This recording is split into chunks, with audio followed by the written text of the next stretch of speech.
Holidays మనం గుర్తుపెట్టుకున్నప్పుడే books కూడా ఉన్నాయి. బాలవసం వరకు బుక్స్ కూడా ఇవ్వడం జరుగుతుంది. అంటే ముఖ్య దినోత్సవాల పుస్తకాలు కూడా మేము ఇస్తూ ఉంటాం. స్కూల్కి ఒకటి ఇస్తూ ఉంటాం, టీచర్స్ దగ్గర నుండి అడిగి తీసుకోవడము, మీరు ఆ నాలెడ్జ్ గెయిన్ చేయడండి.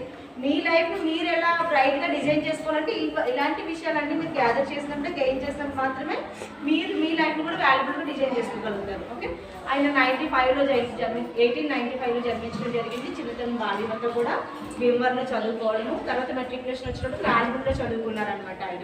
కానీ మెట్రికులేషన్ 2 times ఫెయిల్ అయ్యారు. చాలా యాక్టివ్గా ఉండేవాడు ఆయన, చిన్నప్పటి నుంచే కూడా చాలా యాక్టివ్గా ఉండేవాడు అనమాట. ఫెయిల్ అయినా సరే ఎవరైనా ఆ జనరేషన్ ఎప్పుడు 100 years కాదు, 130 years బ్యాక్ కదా చనిపోతే, సారీ ఫెయిల్ అయితే కనుక మళ్ళీ ఇంకా చదువుకోరు కదా. ఇప్పుడే ఫెయిల్ అయితే జస్ట్ అదర్వైజ్ ఇంజనీరింగ్ అయితే ఇంకా స్టక్ అవుతారు అన్నట్టు. ఆ రోజుల్లో అసలు చదువుకోవడమే బాగా తక్కువ, ఒక 5 to 10% లేదా 10% కూడా